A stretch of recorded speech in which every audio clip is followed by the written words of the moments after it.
Hi, everyone. Welcome to this special livecast that's brought to you by Singularity University's Gurgaon Chapter. So, Singularity University is a global university that helps leaders and organizations prepare for a fast changing future by understanding the implications of exponential technologies. Now, my colleagues on the screen, Ishaan, Khosla, Sanil, Sachar, Ashish Gugnani, Rashi Goyal, are part of the leadership team led by Hemant Sagar. And in today's special livecast, today's session is going to be hosted by Sanil and Ishaan, who are going to talk about the secret DNA of successful entrepreneurs. Now, both of them are very successful entrepreneurs themselves because they run the incubator Huddle. And along with them is Shubhendra Vikram, who's another really successful entrepreneur himself. So, with that, over to you, Sanil.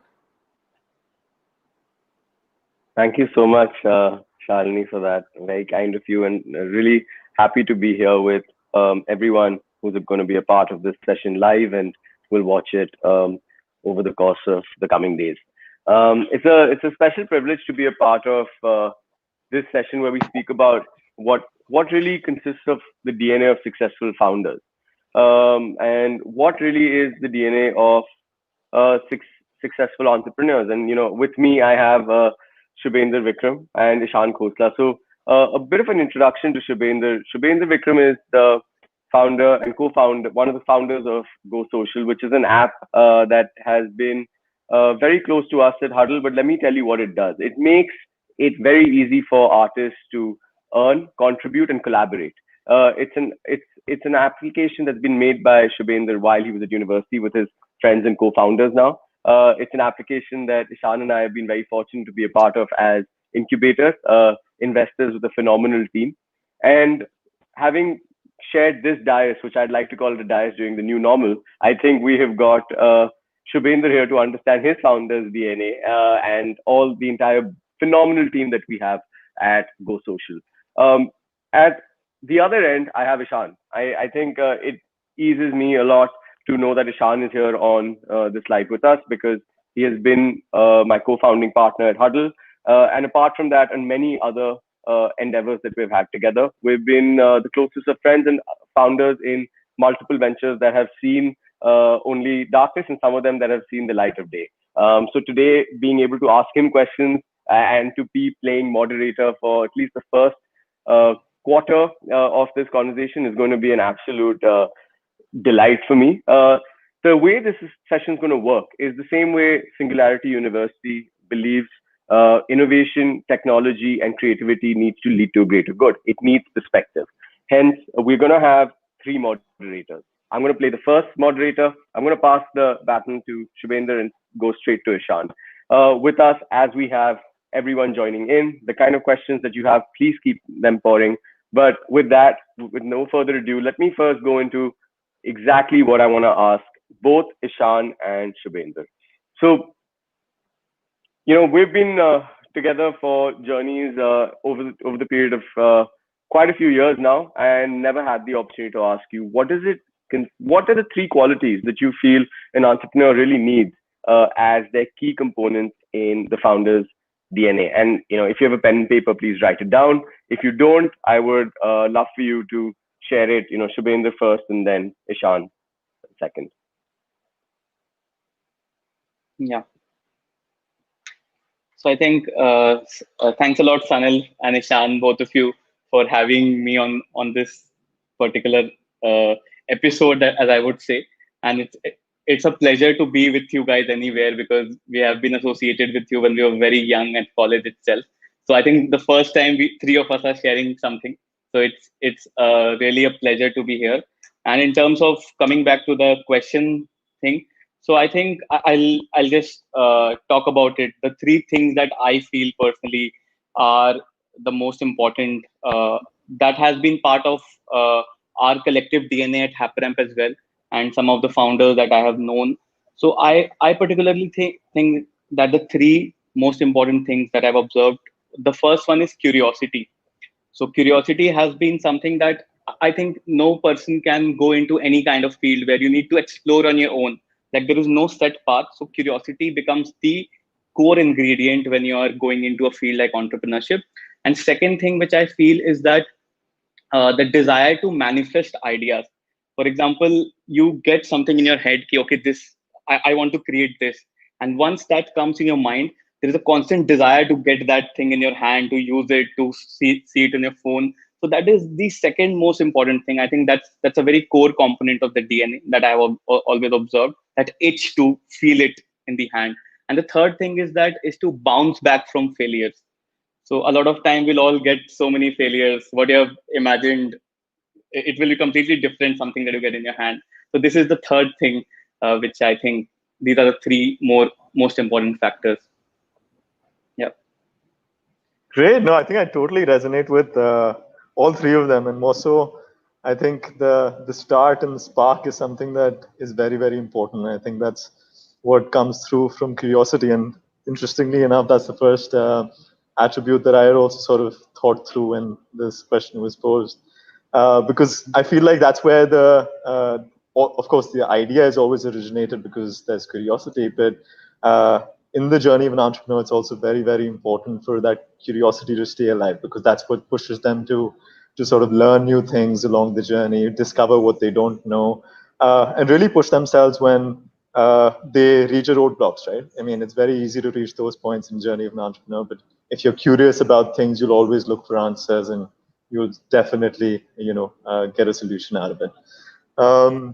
The second layer for me is all about execution, right? And I'd like to think about it as just this ability to get shit done. And the reason why I use that phrase is just because there are a lot of times as an entrepreneur, you have to do things that you necessarily don't want to, right? I mean, there are a lot of things that you enjoy, and that's the reason why you become an entrepreneur.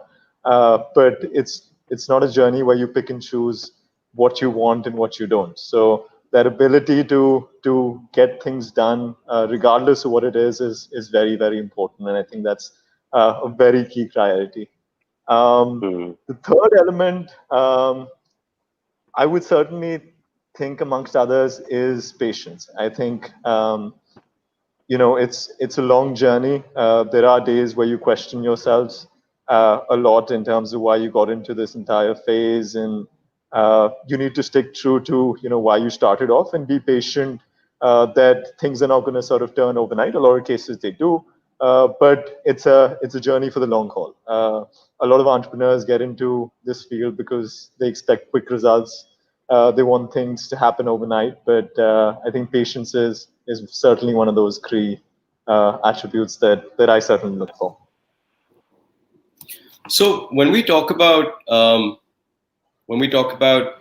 curiosity, then doesn't curiosity make the term success inachievable or unattainable in some way? Because being curious is always being hungry to learn.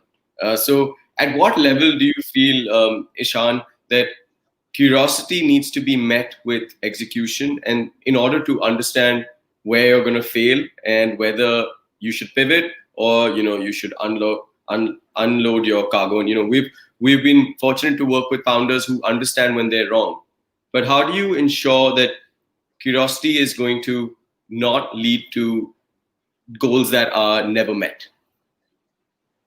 Yeah, no, for sure. I think we face this a lot, right? I mean, we've met a bunch of entrepreneurs who tend to think about things more than they act, right? And a lot of times you need to, sort of think back and say that, where do I stop planning and where do I start acting?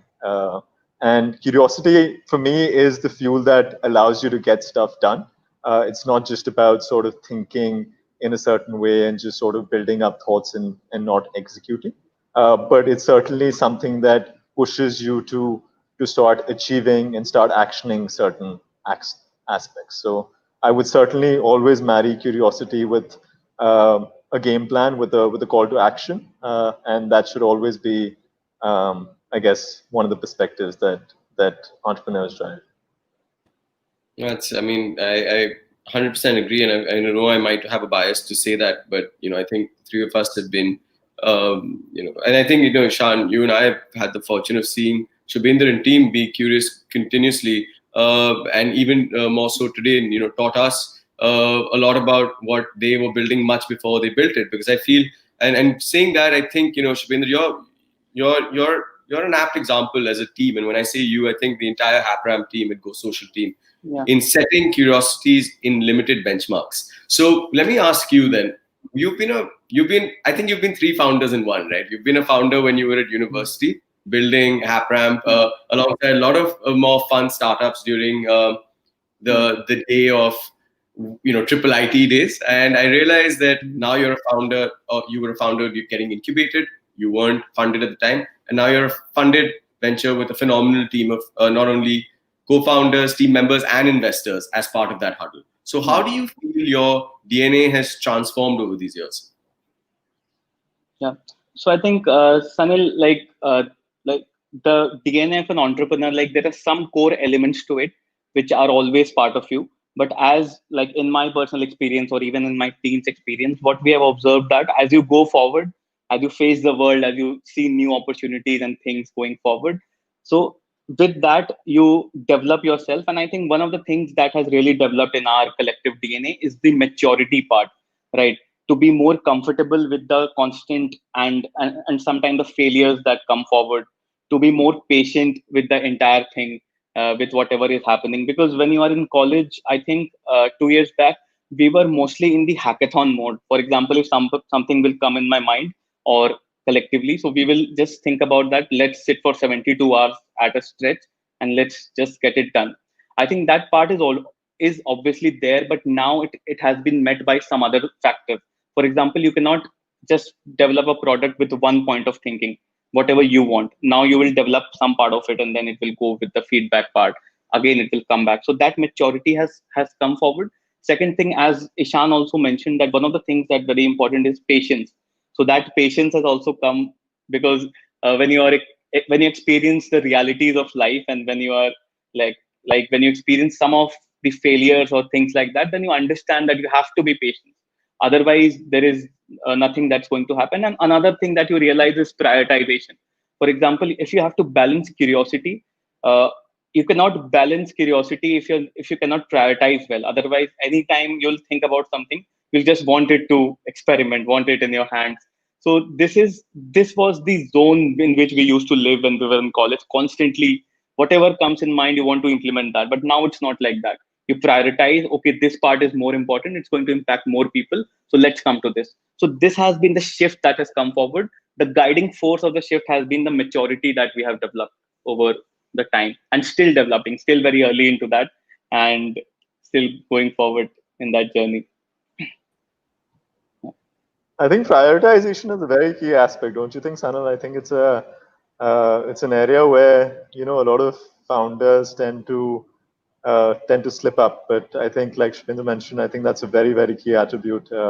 Just because at an early stage you have to manage so many different things, and it's all about sort of managing your bandwidth at the end of the day also. So prioritization is certainly key. Yeah, no, absolutely right. I completely agree. Everything looks good, but only certain things look great, and that's what prioritization helps us figure out. I always take priority as playing the game of Jenga. I would take that analogy. You don't want to pick out all the missing loose pieces at the same time and end up losing before you realize how you can win. So 100% agree on I think prioritization helps you understand that patience is when you're setting yourself on realistic goals. And I keep saying realistic goals because the entire the element of success is built on this eventuality of a Herculean task, which gets only built over a set of short-term agendas that are fulfilled. So having said that, we're hearing it from founders. Ishaan, both you and Shubhendra have been founders of multiple ventures and play founders of multiple projects within those ventures. But when we look at the sense of delegation that goes in, which fundamentally I believe is the most important element. I mean, if I had to pick one of my DNA factors and attributes, I think it's trust, and I think that's where the overall team comes in. When we look at the element of you as an incubator, at Huddle, and as an investor going forward to a countless number of ventures across sectors, Ishaan, what is that one element that helps you understand and gauge how important is the founder's DNA in the overall team, How similar should it be, or how differing should it be, and how do you gauge that? Yeah, and I think that's a very, very interesting question, and it's sometimes very hard to judge. But I think understanding what that alignment means to the core team is very, very important. And I think I'll take the example of Shubhendra and Hapran, for instance, right? I think when the first time we met the team, it was very clear about what the team wanted to achieve, right? I think at a very early stage during that time, when they were still in college, they were still very clear that the vision for the company needs to align and everyone needs to be aligned in that vision, right? So everyone knew exactly what their role was going to be as part of that entire puzzle, and where would they come in and fit in to be able to create value in that entire ecosystem. So I think that trust, what you were talking about, really comes through because you rely on each other for the strengths that you bring to a team, and hence you're able to carve out the kind of responsibilities that a team stands for. And I think that's something that becomes very, very essential for any team, right? Regardless of whether you're a founding team of one or a founding team of four. You need to know very clearly what you're sort of standing for, what you bring to the table, and hence, mold yourself around with the rest of the team to be able to align with, the objective that you're trying to drive. So I think with that, I've taken full account, and I want to understand now from not only you both, but whoever and everyone watching right now will end up watching this later. If we had to extract one key quality attribute from an investor, entrepreneur, anyone, any individual in this world that we feel, if we had only one attribute, this would be it. Who would that individual be, and why would you take that one core attribute? So this is both for you, Shubhendra, and Ishaan, and everyone here. Who would that person be that you'd want to imbibe from? I'm not saying steal the attribute. And secondly, what would that attribute be, and why? Shubhendra. Yeah. So so one of the founders in the Indian space, which I really admire, is Mukesh Bansal, who made Myntra and now is building CureFit. So he's one founder which I have followed for a lot of time. And one of the quality that he brings to the table is pure delight to the end users. For example, if you look at the experience of Myntra, there are other apps, other e-commerce fashion websites as well, but the kind of user experience that they provide, the kind of interface that they have. So that is one of the things that was very unique to Myntra. While we were in college, I remember me, Mofid, Rajat, we used to spend hours just scrolling and understanding what's the design principles here. And then if you look at the CureFit startup that is there right now, so I've not seen even one like a product in this space which gives so much delight. I have been a user for almost 5-6 months before the pandemic came in, and it's everything. If you look at it, I used to go there and I used to understand the entire aspects. Everything is tuned to the delight of the users, end user there, and at a price point which is very convenient to a middle class consumer. So both of these things, I think one of the qualities that I would take from this founder is the pure focus on delighting the end users, right? And also understanding the economics of it and then executing it out. So that's one thing that I would relate to. Yeah. Ishaan? So I'll take a slightly different perspective here and not mention a founder specifically. But I think Sanil and I relate to sports quite closely. And we look at attributes for sportsmen very closely for how we want to sort of build ourselves and everything around us. So I'm an avid golfer, so I follow the sport well. So if you look at Tiger Woods, right? I mean, at the end of the day, what he stands for as an individual says a lot about himself, about the sport, about his passion. And although he might not fit the bill of a founder because we're talking about it in a different context, but what's really gotten him through the years is his discipline around his sport, his business, or his discipline, right? And that's something that I feel is very, very important for any founder to maintain, because that's what keeps them going. And that's just something that I relate to outside of the whole sort of startup ecosystem when I try and relate to another form of industry, another form of business, to be able to try and find quality attributes. No, interestingly, I would too pick a sports person who's turned into an entrepreneur, and I think it might sound like a cliche, but every time we speak of football, we think of David Beckham, and I think he's shown it as both a footballer and now a club owner, and of course an entrepreneur across realms. And I think in both elements, to merge what you both said, I feel understanding your customer is very important. When you look at David Beckham, I feel he's understood what his clientele would relate to, the kind of line of products they'd relate to. He understood his expertise and his discipline, hence went in, I'm assuming, invested in a club that I hope ends up performing as well as he has over countless number of years. And I think that talks about discipline in itself. So just before I pass the baton on to you, Shubhendra, a really quick last question to the two of you. How much of a founder's DNA do you feel relates and comes from emotion, comes from past experience and mentorship? So where do all these three elements really play a big part? And can you give certain instances where at least one of them has played a part in shaping the kind of work you're going to do or are doing? Yeah. So, Sanil, I think both emotion and past experience, if you talk about, so these things are a medium which actually gives signals to your mind whenever you're thinking about something. Whenever you have to take a decision, you rely on your past experience. You rely on the sometimes that decision is really impacted by the emotions that you're getting in a situation. So these are the two attributes that is there. But I think one of the things that we need to really understand from both emotion and experience is that you need to really go forward and analyze the signal, whether whatever you are experiencing or feeling, whether it is something that you want to do or not. So it's important to understand the source of the signal that you are getting. And mentorship, the third element that I would say for us, like we have been the journey that we have had, I think mentorship has really helped us improve the kind of signals that we get. So I think both of these factors are there. But I remember the time that we have spent in Huddle. I think many hours sitting in arena and working on the pitches and everything. I think whatever words that your mentor tells you, right? So it actually has an impact on the subconscious, and it really helps you formulate your thought process, your mindset, and overall the signals that you get with respect to the decisions and everything. Those things improve. So I think this has really impacted. And if I have to pick an instance, I would say that.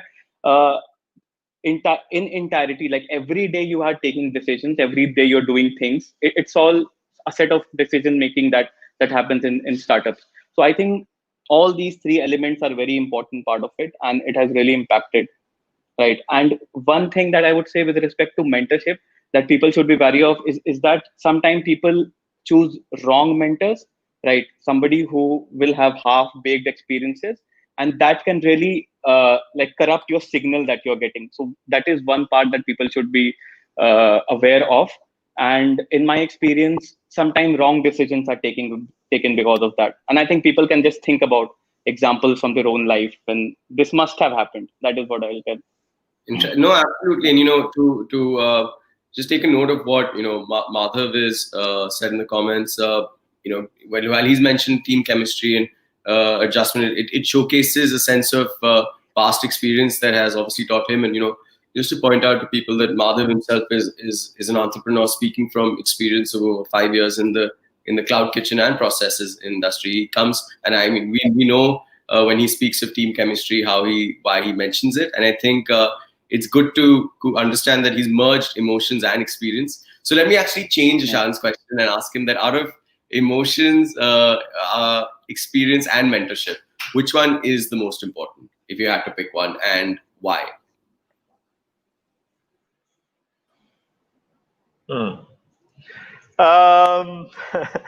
I think I would sort of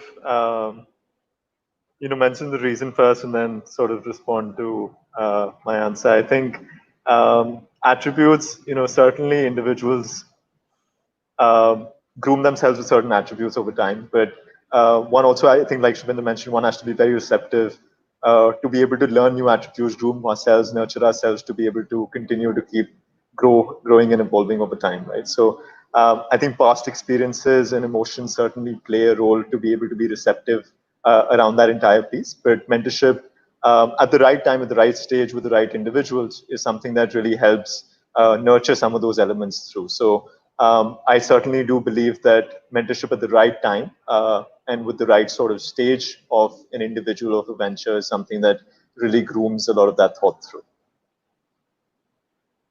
Great. So, with that, I'm going to pass it over to you, Shubhendra, and, to everyone watching or that will watch, please do let us know. Do you feel that it is emotion, past experiences, or mentorship that really helps create the DNA or strengthen the DNA of what becomes a successful entrepreneur? Would love to hear from you and learn from all of you there. Over to you, Shubhendra. I'm going to take your seat now.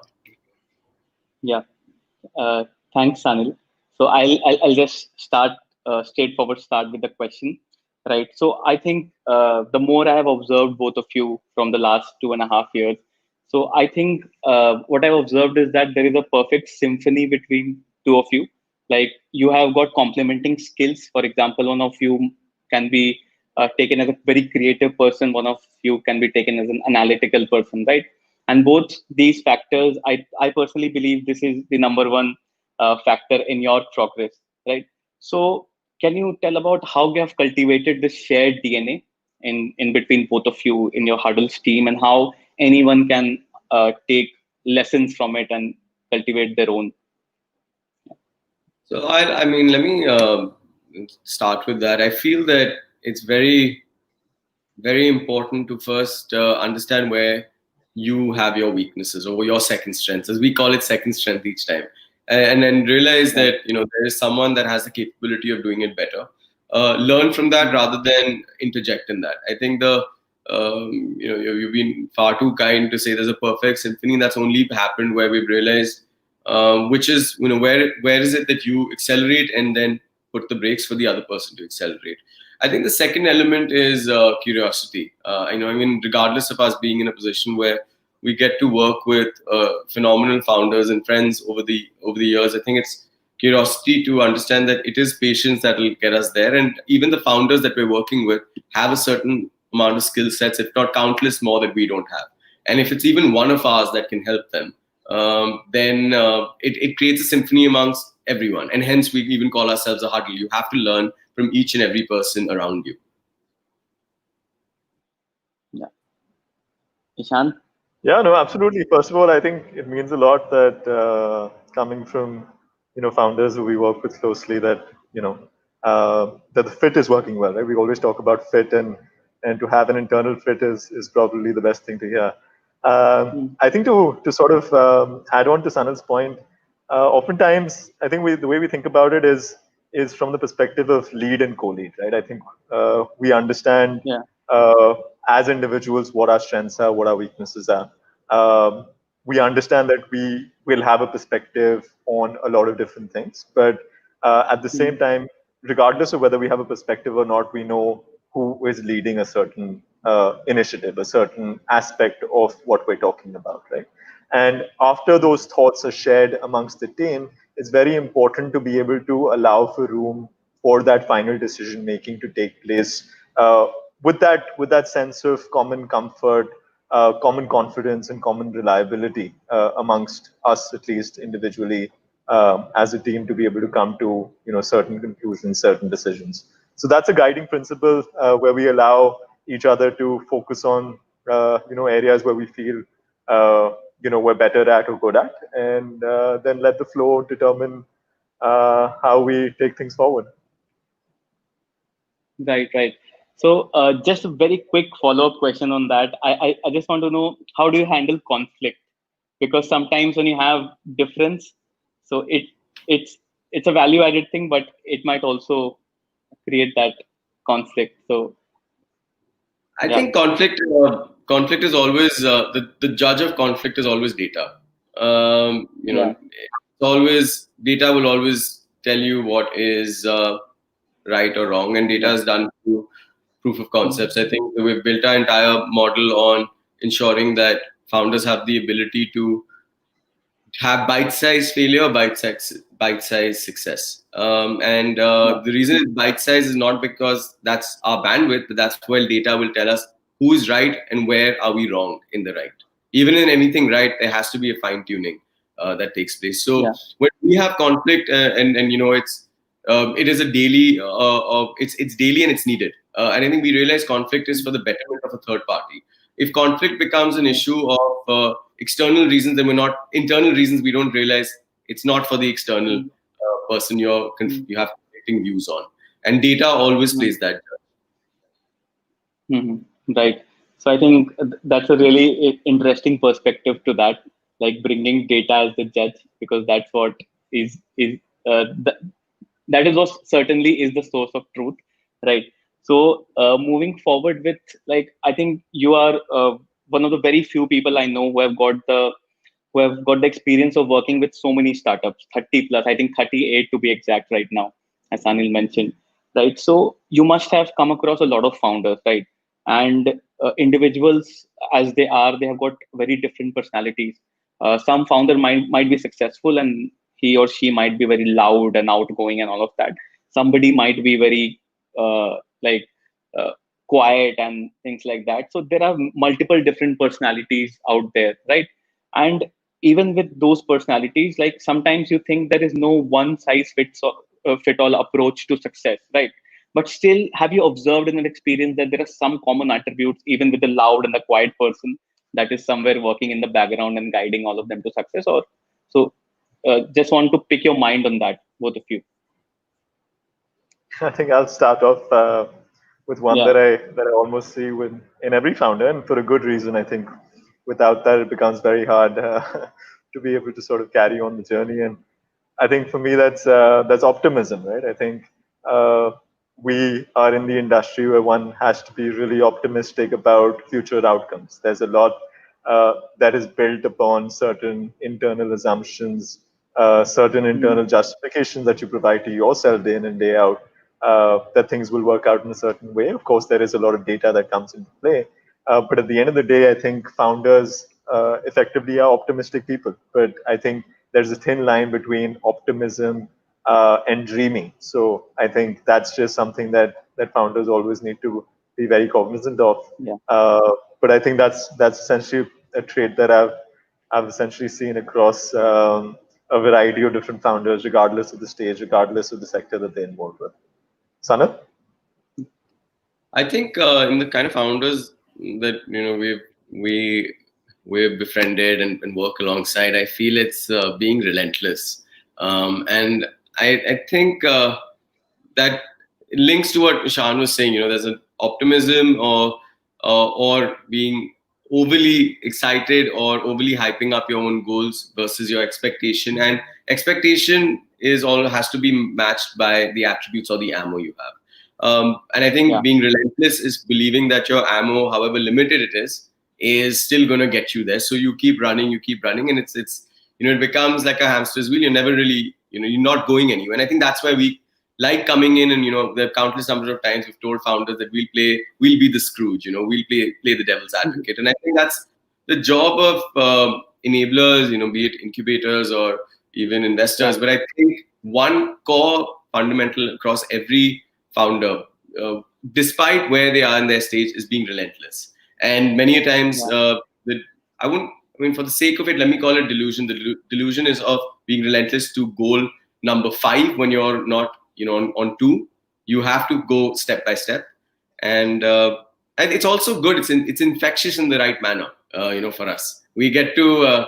We find it hard to sleep at night because we're always thinking, what was it that you're trying to figure out? Why is that person so curious? And I think that's why we love being able to work with so many founders, because if you have over 60 people that are relentless at different parts of the day or different parts of the month, it's an energy with something you can't get in a can. Yeah, exactly. So I think these two attributes that you have pointed out from seeing so many founders, optimism and being relentless.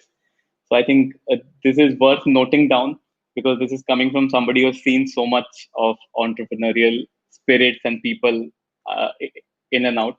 So I think with that, I'll pass it on to Ishaan for his set of questions. Yes. So Ishaan will be taking my seat now. Thanks. Yeah.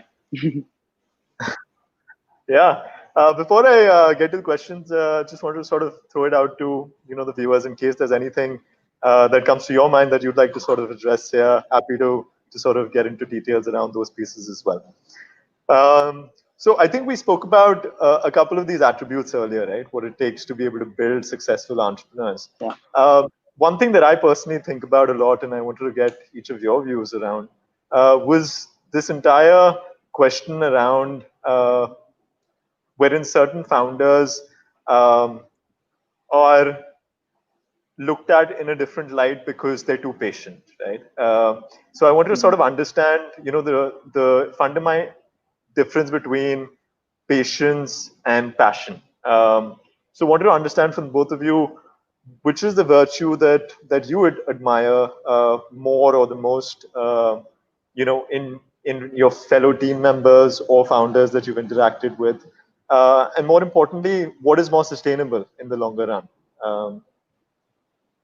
Sanil, we can start off with you, and then we'll go to Shpender. Sure. No, I think this is a absolute googly that you've thrown. I think it's. I would love to even hear from everyone else that is passion more important or is patience more important? And there is a fine line where they both meet each other. But I feel so. I believe patience is making things happen faster.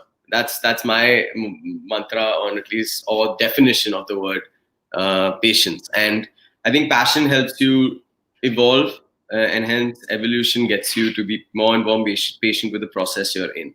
So it's almost the three P's, right? It's patience, passion, and then process. And process always has to be at the start and end. But when we look at let me actually throw it this way, to Shubhendra as well. Add to the question that how long would you have waited with your first version of HapRamp before it was known as Go Social to the world? How long would you have waited? Yeah, so this is always a tricky question to answer because internally you want it to come out as soon as possible, right? I cannot give an exact like duration that how long I would have waited, but obviously you would want it to come as soon as possible. But then there are forces playing against that, and you have to balance with that. Yeah. So. Gotcha. No, interesting perspectives for sure. We oftentimes hear, when you talk about founders or the founding team, it's always a question about, is a single founder enough? Does it need to be a couple of people? Of our four founders too much? So want to sort of hear perspectives from the both of you, and we'll start out with Shpendra with you.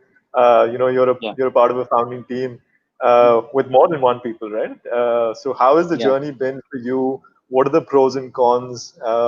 What would you be your sort of advice to founders who've sort of been in your journey in similar shoes to get a perspective there? Yeah. So, Ishaan, if I have to talk about the veteran's take on that, for example, Paul Graham has written a very famous essay in which he mentioned that you should never start solo, right? So that is one perspective that comes out, and contrasting that, there are other opinions as well where you see founders who are solo and then they have been successful. For example, Sahil from Gumroad, who is quite active now, he's also become a VC. He's a solo founder and been very successful. So we always see instances where both of them work. But I think as personally also, I believe as a majority rule, as we would say, it's always good to have 2-3 people with you, because one of the things is that you need to get ideas to bounce off. So that is one of the things. And then you can share responsibility, you can distribute responsibility, and then you can have your own focus area, because as the organization grows, so the focus areas have to be balanced very nicely.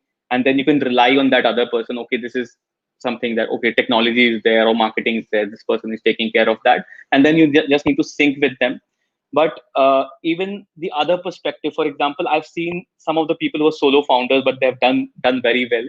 And one of the observations that I have personally is that these people are very driven, right? So somebody who's very driven, and then most of the time it's difficult to deal with them. So that is also one of the things that I have observed. But again, if a person is driven and they've got the skills, they can make it.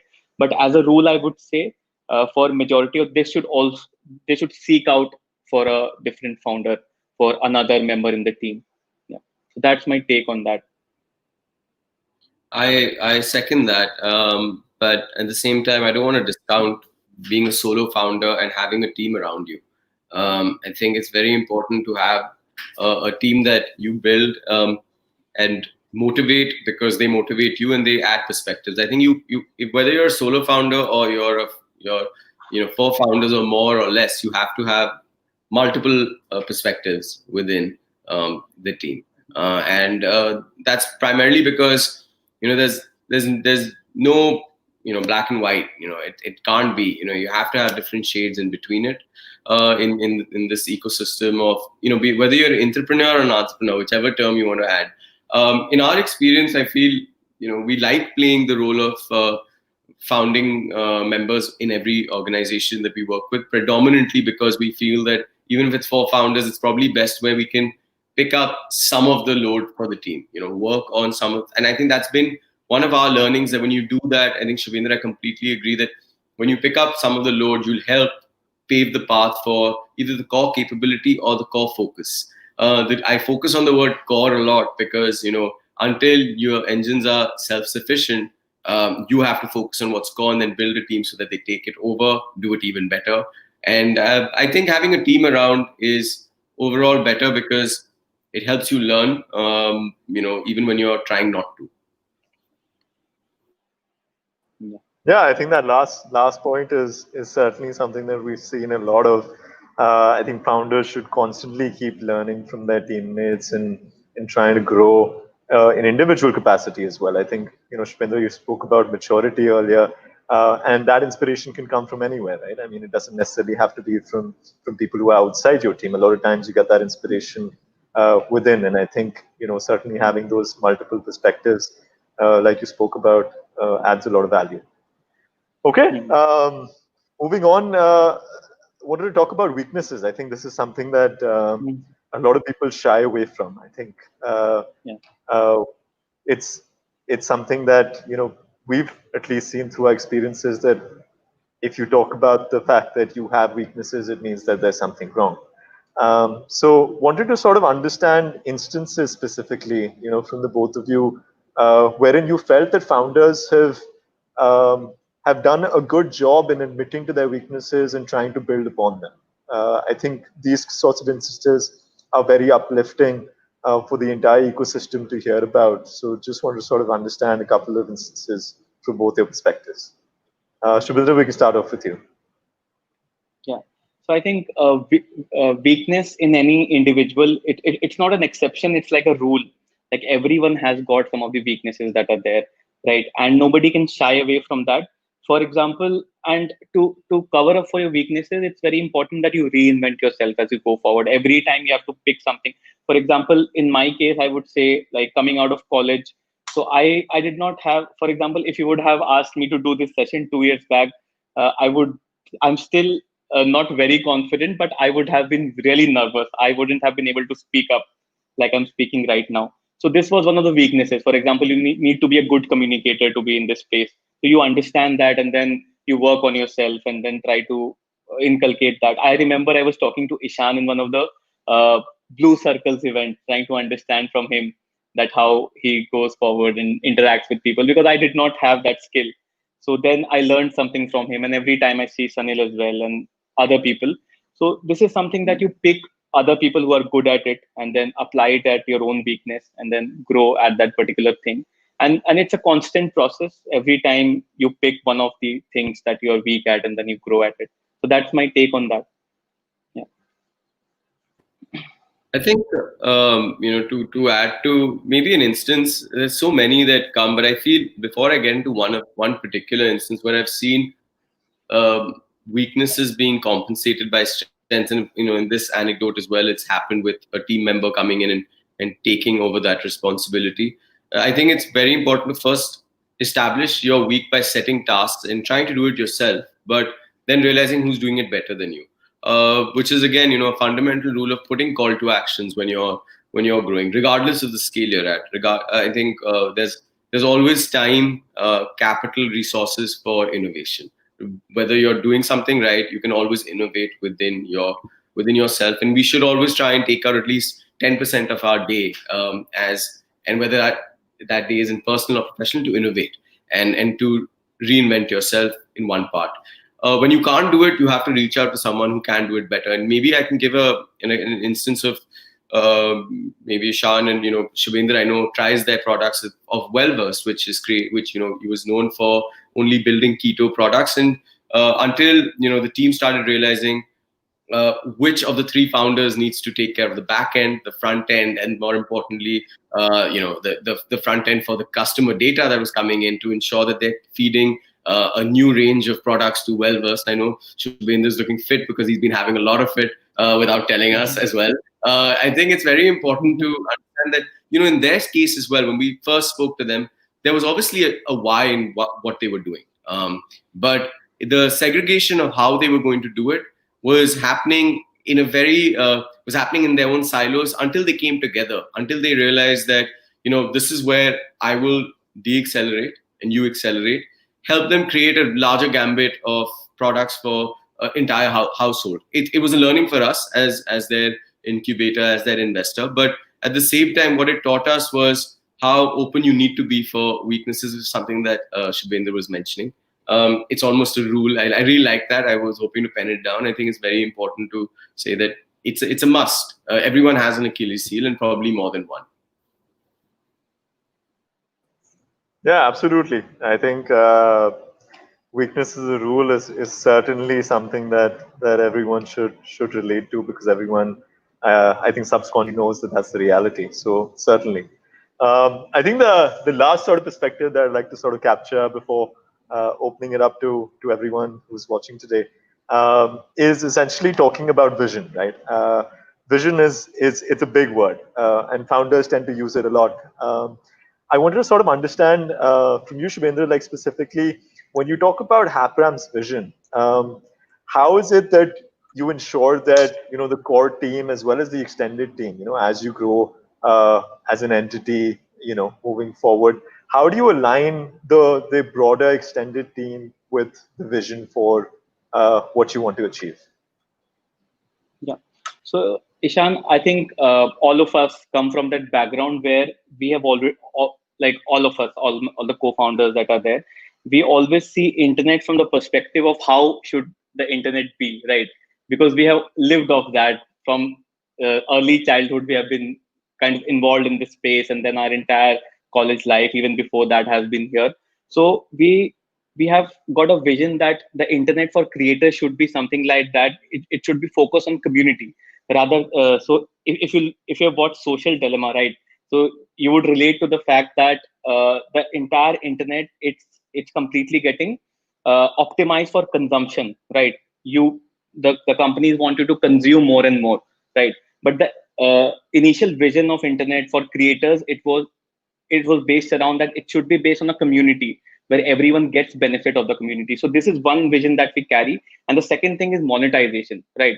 So internet right now is based on the facet that the monetization goes to the companies and all these people, and it's optimized for that. So rather, there should be an optimization where the monetization goes to the creators, right?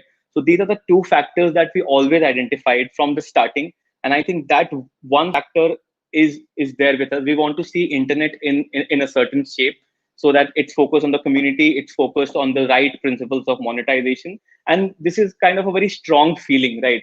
So you get a very strong internal drive related to that. And I think if something is strong, if you've got 5 people who are very passionate about it, it's also easy to kind of pass on that vision to your extended company, to all the people who are coming in. And I think we find it particularly very convenient to pass on that vision, because it's a strong thing, and then people relate to it. Everyone is using the internet, so it all adds up. So that's my take on that. Yeah. Got it. Yeah, no, we've seen the team do it, and it's certainly a skill to learn from.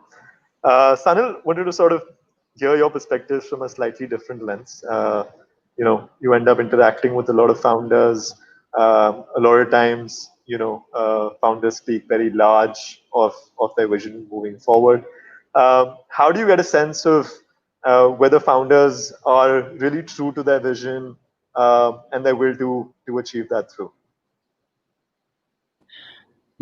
That's a I mean, we're trying to solve that Rubik's cube for years. Everyone is, but I think right now, I think when we look at the larger vision, a big part of why we become entrepreneurs is to build something that is beyond us. We have to do it beyond our own existence or our own utilization, and hence, if the vision ends on only monetary perks, then there is a finite existence to it. Although there's infinite amount of capital you can earn, I think there's a finite reason you're in it for. So that's one reason. The second is gauging how fast can you get to that vision of yours, and if your vision, if it takes time, how dejected do you get? Thirdly, of course, what we like to evaluate and is, if you reach your vision slowly, how will your industry react? So a lot of the times, what we're doing is we're trying to see that if your larger vision is to revolutionize the education system in a certain manner that's already been done, great. How can you find yourself there? How fast can you find yourself there? However much you find yourself there in even 1 or 2 nodes or percentage of what you want to do, is it relevant? If it is, how exciting is it? So it's all a matter of, I think, that incentivization, that what we were talking about at the start, that the vision or your goals have to keep moving as you do, and they have to keep being passed on so that someone else can actually lead that goal. I think that is probably one way of evaluating apart from the other 4.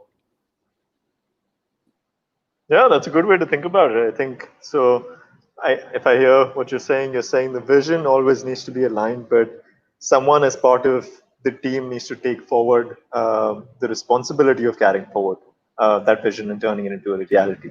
And that's how, the chain gets created, and it's a never-ending sort of cycle. Great. I think that's a good sort of parting thought around what we want to sort of cover today. Over to you, Sanil, to wrap up the session. Absolutely. Thank you all for being here, and I think it's great to have had this session where we got to learn a lot about what the term DNA has to do with successful entrepreneurship, or what the term successful entrepreneurship really means. I mean, having we're team members on every given day, but this session surely has made us understand newer perspectives. I think for everyone that's going to watch, please do jot in your comments on what you believe successful entrepreneurship has to do with the DNA of an entrepreneur. How do they relate? How do they how are they not relatable? And we'll definitely see you soon, because at Singularity University, the whole point is to create something where innovation meets different minds. The objective of this is to create a content pool that will help entrepreneurs, and organizations around the world. So thank you so much for being here.